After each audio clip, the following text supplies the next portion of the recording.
वाणी मोर बेराजो देवा मोहि ज्ञान बता। राकेश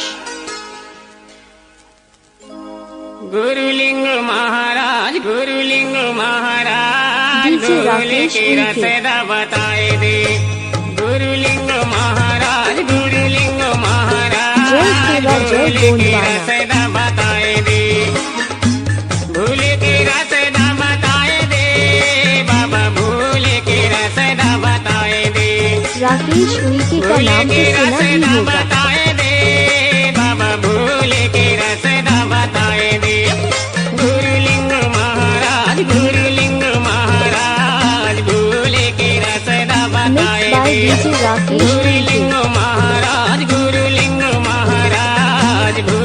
के रसदा बताए दे। गुरुलिंग महाराज भोले के रसदा बताए दे। Mixed by DJ Rakesh Uike।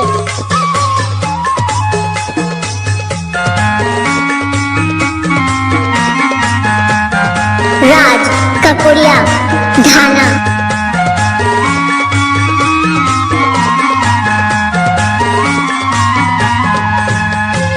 ओरे खन के देवता छोड़े देविन ला भोलाए रे देविन ला भोलाए। ओरे खन के देवता छोड़े देविन ला भोलाए रे देविन ला भोलाए। बड़ा देव के शक्ति भूले मूर्ति पूजाए रे मूर्ति पूजाए। बड़ा देव के शक्ति भूले मूर्ति पूजाए रे मूर्ति पूजाए। सृजन करैया बड़ा देव के महिमा समझ न पाए। गुरुलिंग महाराज भोले के रसदा बताए दे। गुरुलिंग महाराज भोले के रसदा बताए दे।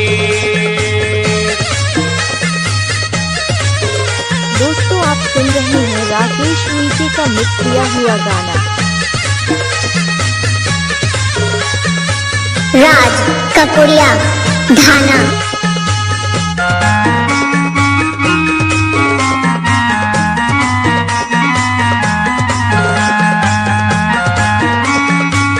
डीजे राकेश उनके धानपुर।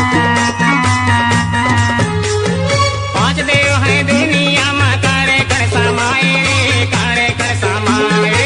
पांच देव है दुनिया में करे कर समाए रे करे कर समाए। धरती आगी पावन पानी गगने कहाए रे गगने कहाए। धरती आगी पावन पानी गगने कहाए रे गगने कहाए। प्रकृति लाए उपजाए सबके देह समाए। गुरुलिंग महाराज भोले के रसदा बताए दे। गुरुलिंग महाराज भोले के रसदा बताए दे।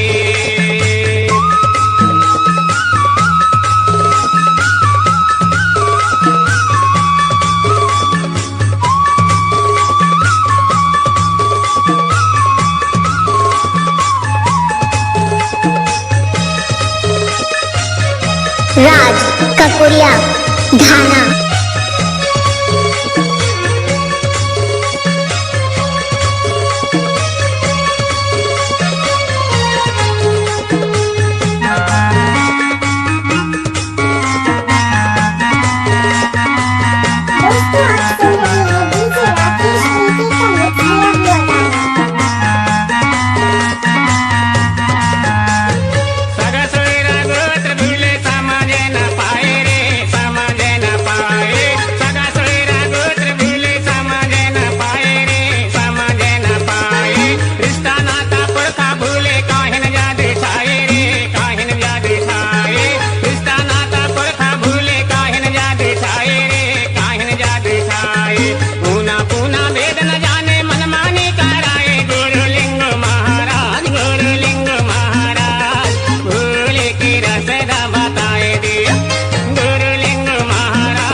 वीके गावत डीजे के राकेश बनवानी वीके छोड़े दादी आरती भांटे लगाए मंजरी चोला आरती